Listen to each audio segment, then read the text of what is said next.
You stand at the threshold of something you cannot yet name.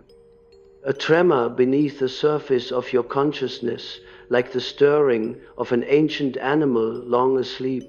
The empath is about to rise beyond the identity built from trauma, not slowly, not gently, but like dawn, finally remembering that it is the sun, and yet, before the rising comes the remembering, and before the remembering must come the descent into the origin of pain. For no consciousness evolves by escaping its shadow. I speak to you not as a distant figure of theory, but as if we are here together in a room dimly lit, where silence feels alive and the unconscious leans in to listen. Imagine here that what you call your personality is not the truth of who you are, but rather the scar tissue of experience.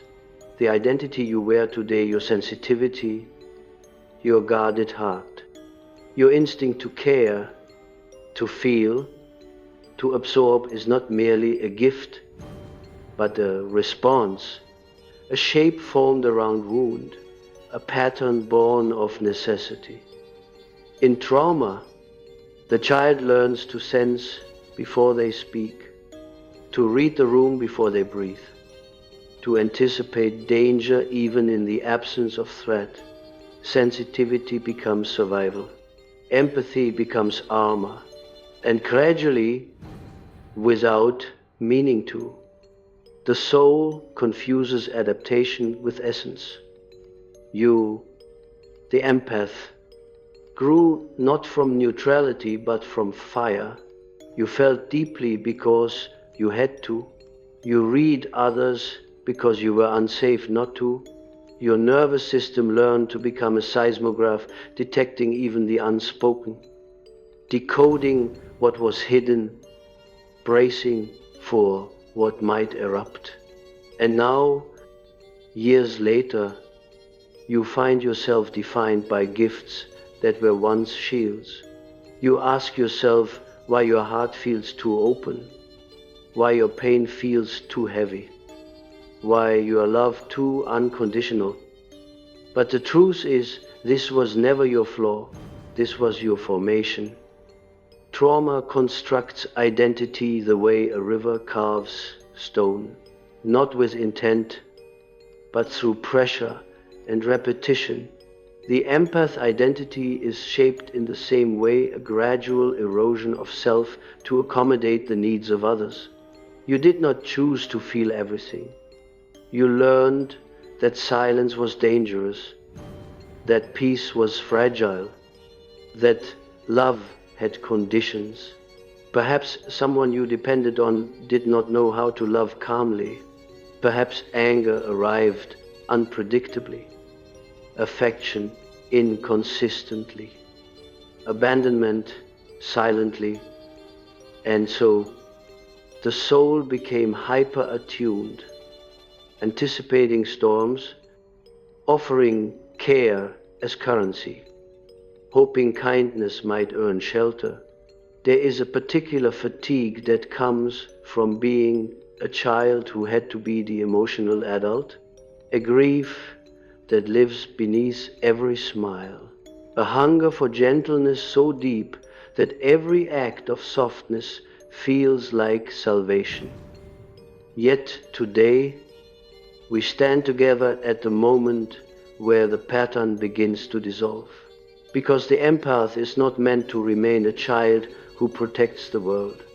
You were not built to forever absorb what others cannot hold.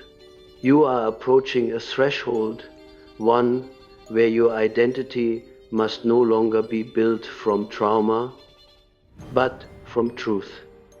The unconscious has been preparing you for this. Notice the dreams you have recently, where rooms feel familiar but strange, where doors open into wilderness, where figures appear half in shadow, half in light. These dreams are not random. They are messages. The psyche speaks symbolically because that is its native language. What you call intuition is the voice of the self, the primordial center of your being. And the self is calling you away from who you had to be toward who you really are. But transformation is not a sudden leap. It is a slow unbinding, an unraveling of threads woven long before memory. To rise beyond trauma-built identity, one must first see it clearly. You must feel its texture against your mind. Notice when your instincts are shaped by past fear rather than present reality. You may find yourself over-explaining, over-caring, over-sensing. This is not weakness, it is residue. The nervous system still anticipates storms, though the sky is calm. Let us sit inside that awareness for a moment. The empath identity, so often idealized, carries a secret burden. You learn to hold everyone else because no one held you. You became healer because you were never healed. You became peace because you lived near chaos. You became light because darkness was familiar. And though this makes you extraordinary, it is not your final form. The rising begins when you ask a question the old version of you could not bear to ask. Who am I without the wound? Who am I when I no longer define myself by what hurt me? Who am I when I stop shrinking to fit the emotional needs of others? Many fear this question because identity dissolves under its weight. The trauma self trembles, for it knows that without pain, it has no name, so it clings, resists, fights for survival. The ego built from wound will not release easily. It believes dissolution is death, and in a way, it is not physical death, but psychological rebirth, the end of who you had to be, the birth of who you truly are. Let us consider the archetype of the wounded healer. Chiron, his wound gave him depth, but not definition. It opened perception, but did not imprison identity. The empath now stands where Chiron once stood, between injury and illumination. You can remain defined by your wound, or you can use it to transcend. The wound is not a shackle, it is a gate. To step through, you must face what you once turned away from, not to relieve pain, but to release it. The unconscious stores what consciousness cannot bear. Childhood tears become silent beliefs. I must be good to be loved. I must feel everything to stay safe. I must not need, or I will be abandoned. These beliefs, though invisible, orchestrate a lifetime, but the psyche does not allow false identity to remain forever. When a soul is ready to expand, life brings mirrors. Relationships become teachers. Patterns repeat until the message is understood. If you find yourself exhausted by giving, drained by empathy, aching from carrying emotional weight, this is the self intervening. The pain is not punishment, it is instruction. The pattern is not failure, it is initiation. You are not here to remain a sponge for the world's sorrow. You are here to become a vessel of consciousness. Empathy is powerful, but consciousness makes empathy sovereign. Without consciousness, empathy becomes self-erasure. With consciousness, Empathy becomes choice. In this rising, you must learn the difference between feeling and merging, between compassion and self-sacrifice, between connection and enmeshment.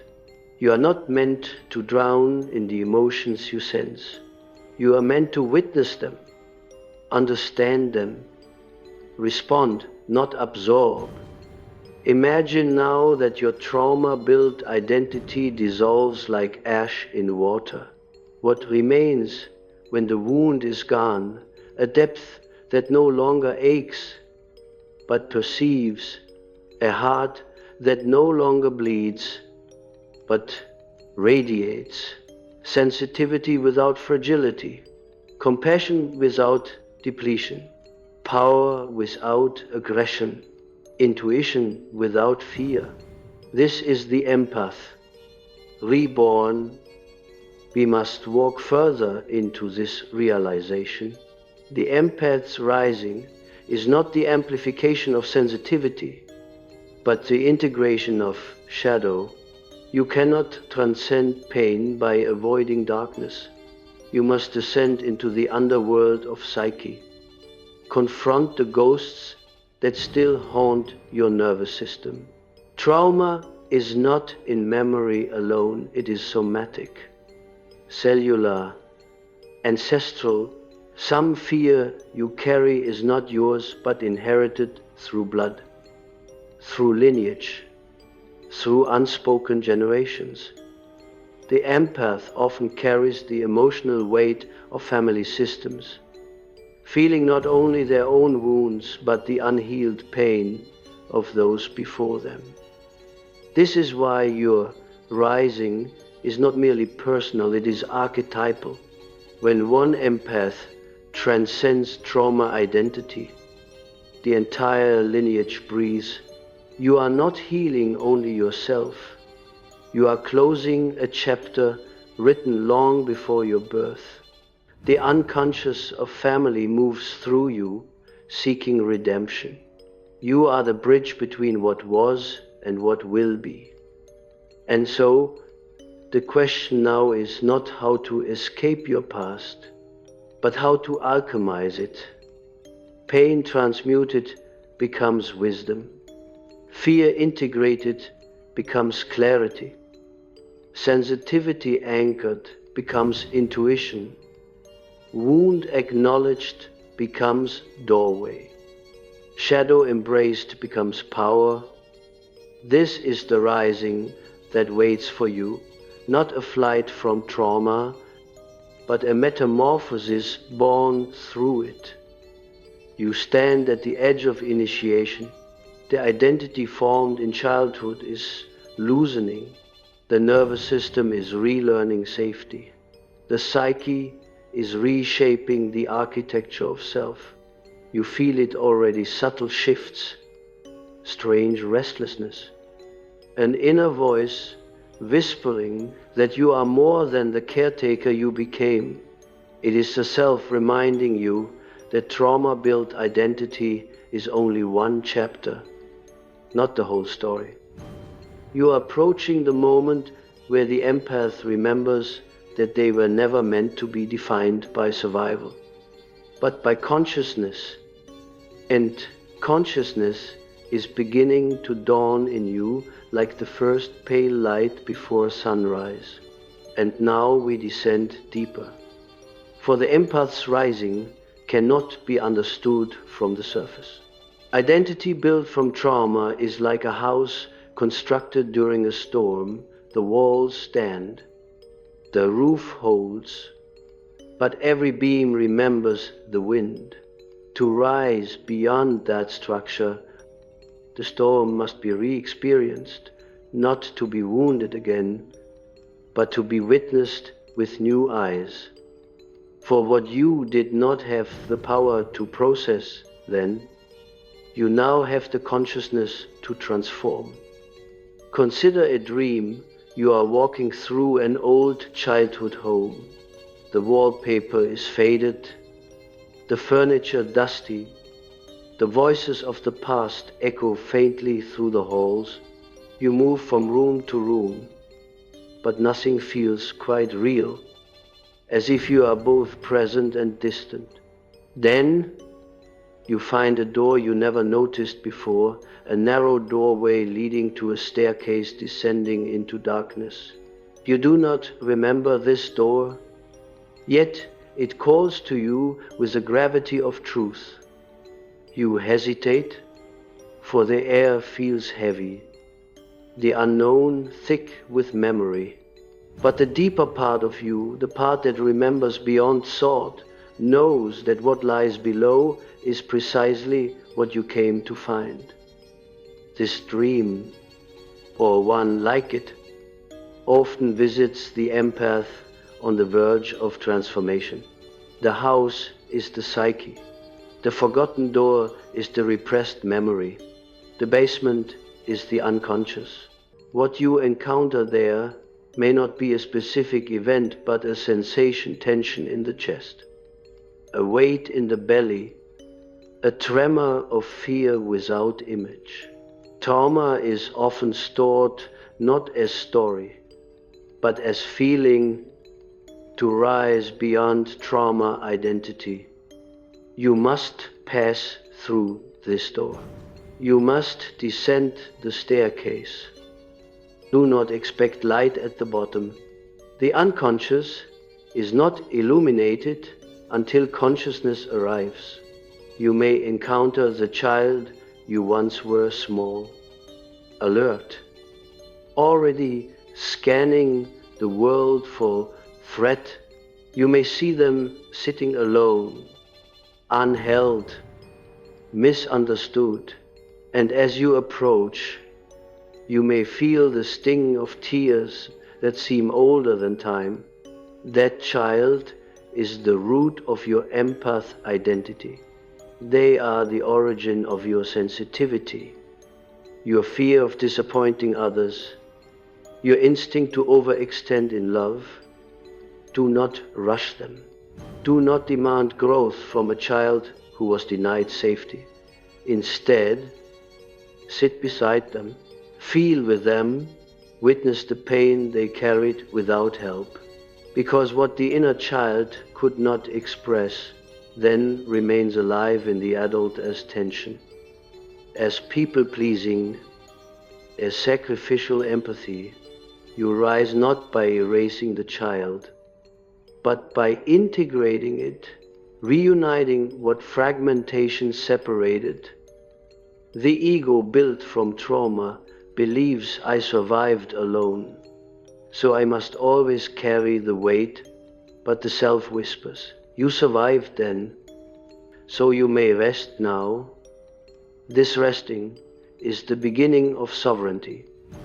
The empath who rises beyond trauma no longer gives love to earn belonging, no longer absorbs pain to maintain peace, no longer shrinks to remain acceptable.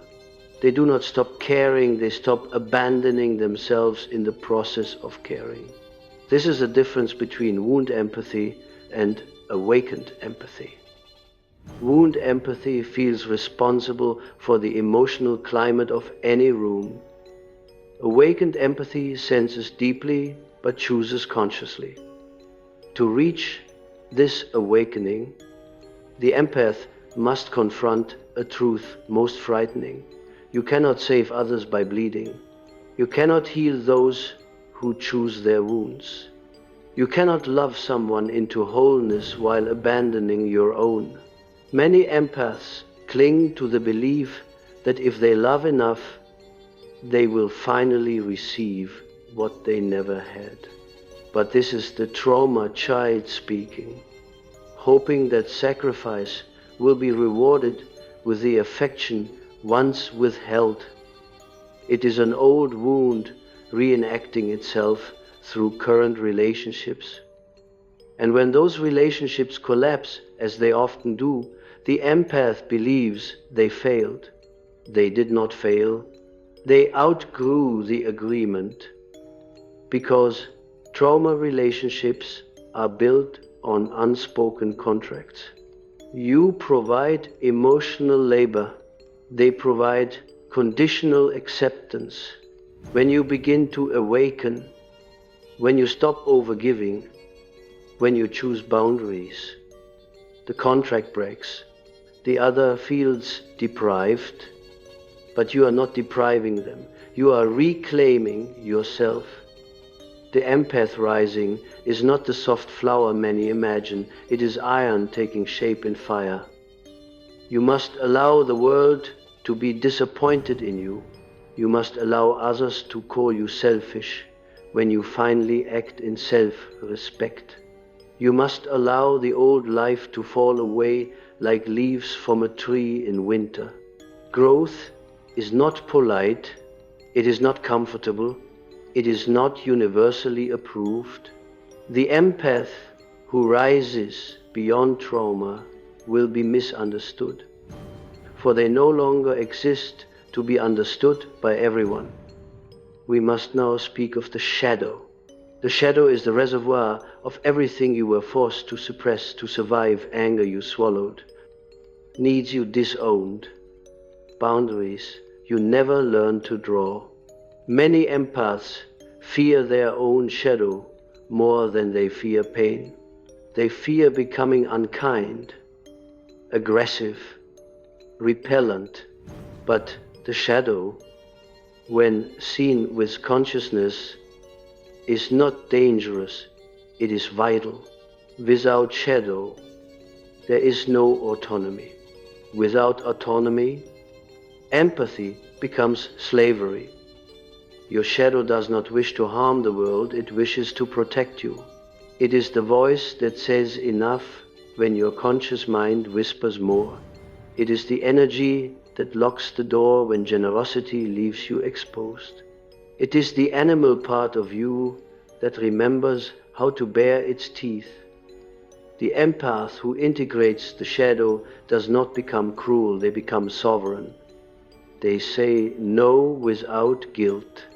They walk away without explanation. They choose themselves without apology. And in doing so, their empathy becomes pure, no longer tangled with fear, no longer weaponized against their own spirit. To awaken this integration, imagine again the dream of the house. You descend, you find the child, but now imagine that beside the child stands a figure cloaked in darkness, not malicious, but powerful. Most people turn away at this sight, believing darkness means danger. But this figure is your shadow, your unexpressed strength. It waits for you to acknowledge it, not to be feared, but to be invited into wholeness. Stand between the child and the shadow. Place a hand on each. Feel the trembling innocence on one side and the quiet power on the other. Then bring them together. This union is your rising. The empath healed is both soft and strong, gentle and unyielding, heart open, spine steel. Many will not understand this transformation because they knew you only through the wound. They recognized your pain but not your power. They were comfortable with your self-sacrifice, not your self-possession, but understand people who preferred you wounded cannot accompany you healed. Your rising is not for validation, it is for liberation. Let us breathe into that truth. Close your eyes as you read, even if only in imagination. Feel your body as an instrument, tuned for years to the frequency of others. Notice the tightness in your jaw, the contraction in your chest, the subtle leaning forward of your energy as if always bracing, always anticipating, always ready to respond to a need not yet spoken. This posture is not who you are, it is who you became to survive. And now the psyche invites reorientation, a reversal of gravity. Instead of leaning outward, feel yourself leaning inward. Instead of scanning for others, sense your own internal landscape. Where is your breath? Where is your pulse? Where is your longing? Trauma taught you to monitor the world. Healing teaches you to return to yourself as you reconnect with inner sensation. The world around you begins to shift. You speak slower, not from caution, but from presence. You listen deeper, not to decode danger, but to receive meaning. You love freely, not as sacrifice, but as expression.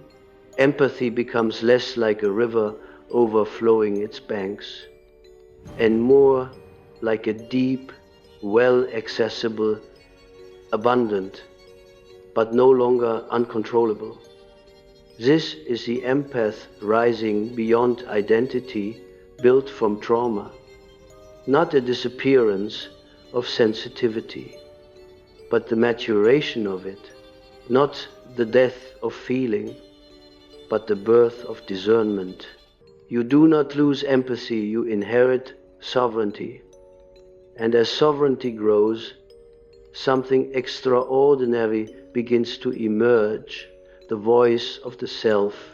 The self does not speak in fear. It does not negotiate worth. It does not apologize for needing space, silence, or separation. It does not ask permission to exist. The self is ancient. It waits behind the noise of survival. It whispers only when you are quiet enough to hear. And now, in this moment of evolution, its voice becomes clear. You are not here to heal through self-abandonment. You are here to love from fullness. You are not here to carry the world. You are here to awaken it.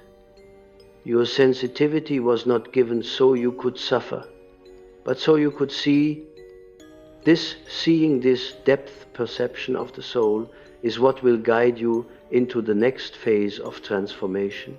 And now we move into the chamber where transformation becomes inevitable, where the empath no longer merely understands but embodies. Knowledge without embodiment is memory. Consciousness without integration is dream. To rise beyond trauma identity, the empath must not only see their wound, they must step beyond the architecture built around it. Imagine you are standing in an open field at dawn. The light is dim, the horizon still a blurred line between night and morning. You have walked this field many times, but always with eyes focused downward, searching for danger, anticipating what might emerge from shadow. Today, something changes. You lift your gaze, the horizon expands, the world grows larger than your memory of it. And in that subtle shift, identity begins to uncoil, because trauma teaches the eyes to look for threat. Healing teaches the eyes to look for possibility. The nervous system you carry is ancient. Evolution taught it to protect you before you could speak, before you could reason. And so, every empath carries within their body a nervous system that learned to feel first and analyze later. You did not become sensitive by choice, you became sensitive through necessity. But now, necessity dissolves, and what remains is capacity, the ability to feel deeply without drowning. This is where the empath evolves from survival mode into conscious presence. Notice the body. Trauma identity lives in posture. Shoulders slightly raised, breath shallow. Heart guarded like a bird behind bone. The empath has spent years holding tension like armor, scanning tone like radar, absorbing subtlety like oxygen.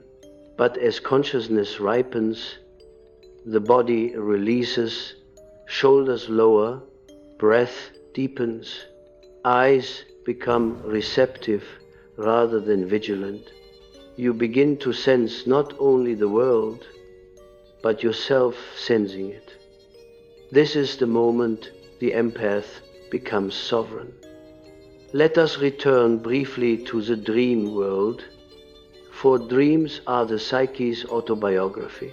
In the transition from trauma to transcendence, many empaths dream of water, sometimes calm, sometimes turbulent, often vast beyond comprehension.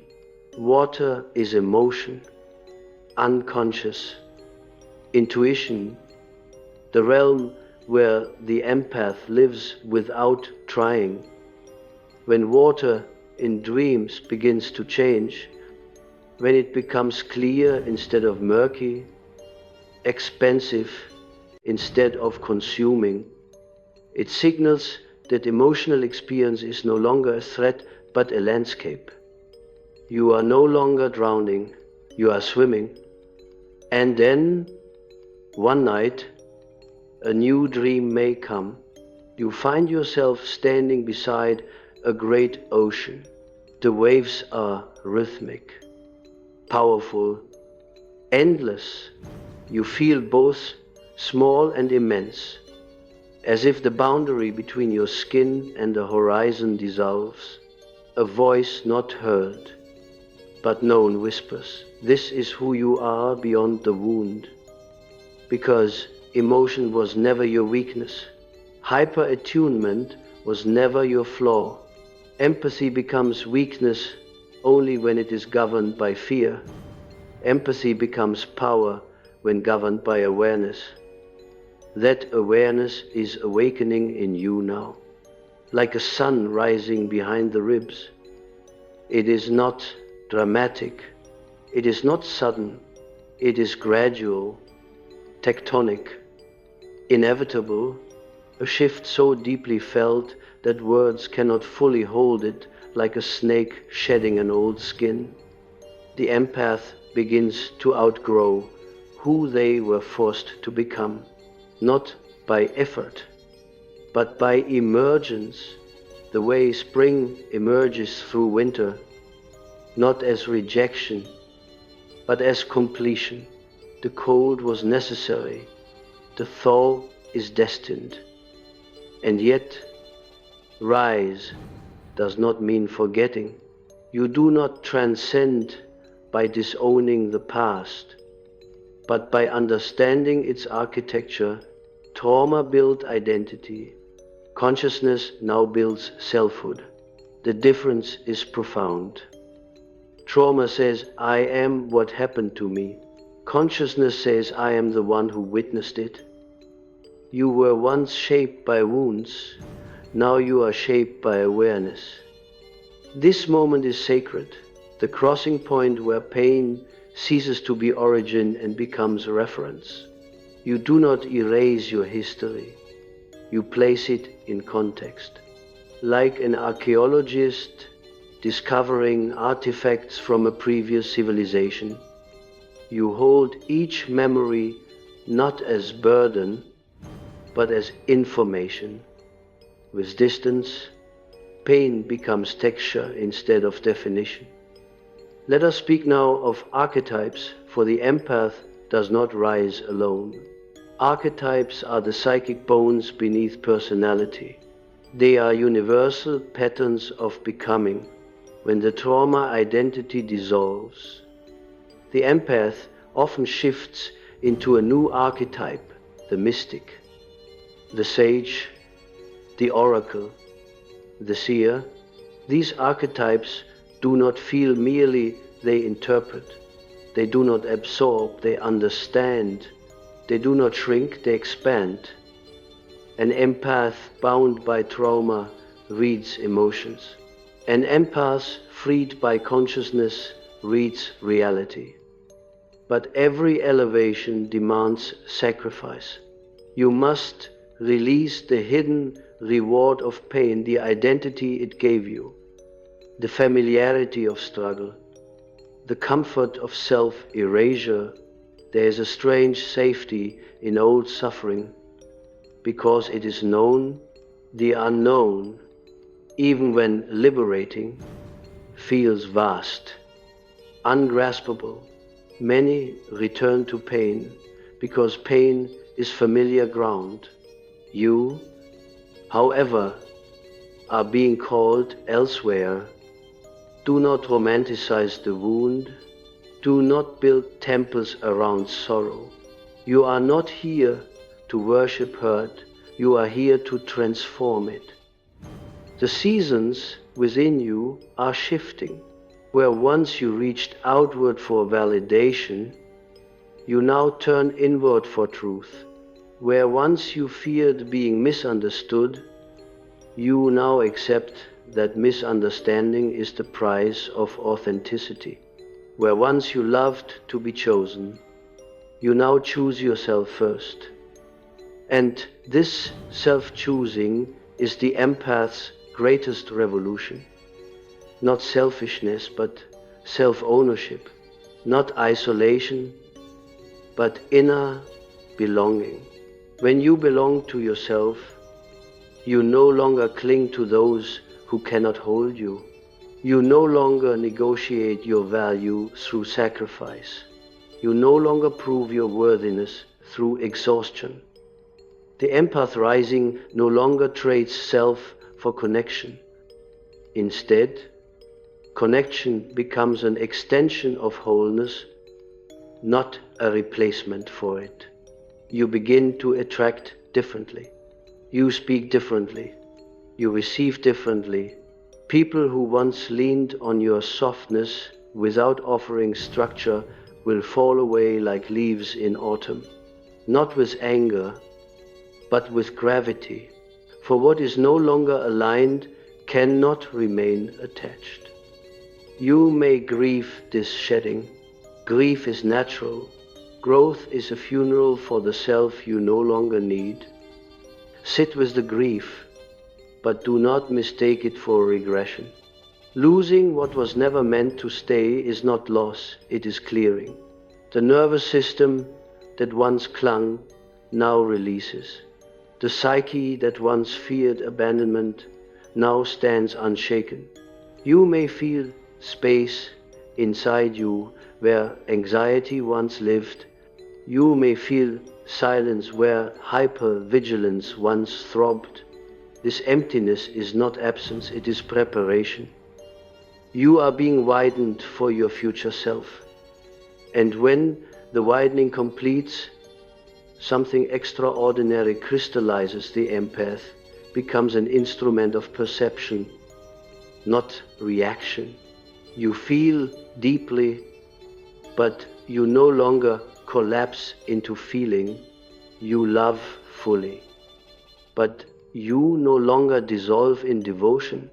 You sense truth before it forms into language. This is intuition purified, not a whisper of fear, but a voice of knowing, not the echo of old wounds, but the resonance of inner clarity.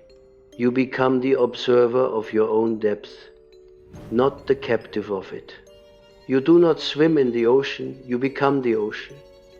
There is one more transformation ahead, the final expansion, where empathy meets archetypal purpose, where you no longer rise from trauma, but rise with everything trauma once tried to bury. We will go there next. And now we enter the final passage, the place where the empath steps beyond identity itself. Until this point, you have journeyed through memory, dream, shadow, nervous system.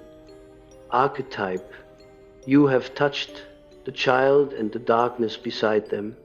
You have felt the shedding, the widening, the quiet revolt of selfhood returning. Now something begins that cannot be undone. The empath is about to rise beyond the identity built from trauma, not by discarding sensitivity, but by anchoring it in sovereignty, not by rejecting the past, but by liberating essence from history, not by silencing the heart, but by allowing the heart to speak with clarity instead of fear. Imagine now that you are no longer walking the dream house of psyche. You are standing at the top of that staircase you once descended. But you are different now. You are not fragile walking into shadow, you are whole returning from it. Behind you lies the basement where exile once lived. Ahead of you lies the open world, unfiltered, not approached with caution but with presence. You place your hand on the doorknob, and it is warm not with threat, but with life. You open it, and for the first time, you realize the house was never a cage, it was a cocoon. Trauma did not end you. It prepared you. It refined perception the way fire tempers metal. It sharpened intuition the way darkness sharpens sight. You did not come here broken. You came here becoming. The empath rises the moment they understand. I did not survive to stay small. Rising is not leaving the wound behind. Rising is walking with it, gently, as one walks with an old friend. The wound no longer directs your path, it simply walks beside you, transformed from authority to witness. Where once it led you toward overgiving, it now reminds you of your strengths. Where once it urged you to earn love, it now whispers, you never had to. Your heart is no longer shaped by trauma. Trauma is held within a heart large enough to contain it. This is maturity of soul. This is individuation. This is the empath becoming self. Feel now a shift like the turning of a season within your chest. The vulnerability you once feared has become a doorway to authenticity. The intuition once tied to hypervigilance has become vision. The softness once exploited has become a power so subtle it does not need to announce itself. You do not need hardness to be strong. You need presence. You need rootedness. You need alignment with your own inner voice. The empath rising beyond trauma identity is like a river remembering it is the ocean, no longer a narrow channel, defined by banks and boundaries, not chosen but inherited, now vast, tidal, sovereign. Others may dip their hands into your waters, but they cannot contain you. They cannot own you. They cannot drain the sea. The empath becomes unshakable when they finally choose depth without drowning. Now we return to the body one last time. Feel into your lungs the place where breath meets life. With every inhale, imagine drawing your energy back from places you left it in old relationships, in childhood, rooms, in conversations where you swallowed truth, in nights you cried without being held, in versions of yourself who believed love must be earned. Call it back. It is yours.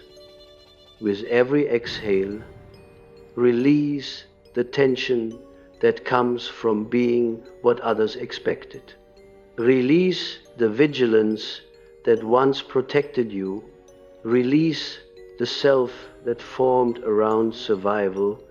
You are not abandoning who you were, you are graduating from it. The nervous system that once braced for impact now rests in belonging.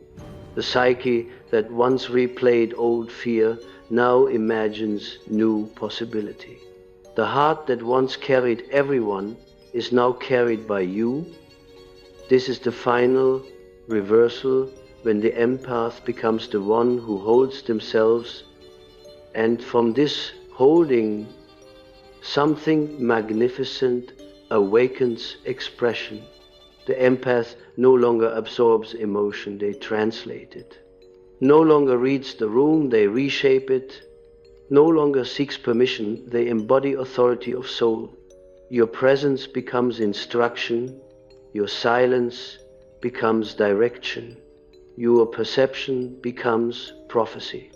You begin to speak truth without trembling, not to be heard, but because it is yours.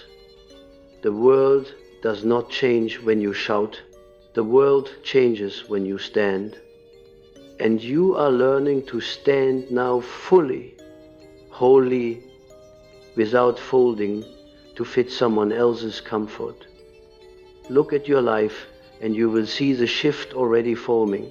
Conversations you once tolerated now feel too small for your spirit. Spaces you once shrank yourself to fit now crumble beneath the weight of your authenticity. People who once leaned on your labor may sense the change, for you no longer bleed to prove love. You offer care from fullness, not depletion. You give presence, not enmeshment. You love consciously, not compulsively. Love without losing yourself. This is empathy evolved. And so the old world falls away, but in its place rises something immense, the self anchored in truth. The empath becomes more than healer, they become carrier of consciousness. The wound becomes wisdom, the shadow becomes power, sensitivity becomes compass, identity becomes vessel. You are no longer defined by what hurt you. You are defined by what awakened in you because of it. The trauma-built identity was the first shape of your becoming, but the soul you are now stepping into is not shaped by injury, it is shaped by awareness. Awareness is the new architecture, presence is the new ground, wholeness is the new gravity. Feel this moment like dawn blooming behind your sternum. The rising is not external, it is internal. It is the alignment of psyche, body, shadow, child, intuition, and self into one coherent field. You are not ascending away from anything, you are expanding into everything you always were. The empath is not delicate, the empath is depth incarnate. You came into this life with perception that could pierce stone. You survived suffering that would have shattered lesser spirits. You felt the world before you understood it. And now you understand what you feel. This is evolution. This is emergence. This is arrival. Stand in the truth of it now, quietly, firmly, without qualification. You are rising beyond the identity built from trauma, not into a new version of yourself, but into the one who has always been waiting beneath the wounds. Not the empath formed by survival, the empath born from consciousness. You are not healing, you are transforming. You are not recovering, you are returning. You are not rising, you are remembering. And when an empath remembers who they are, the world does not remain unchanged. It trembles,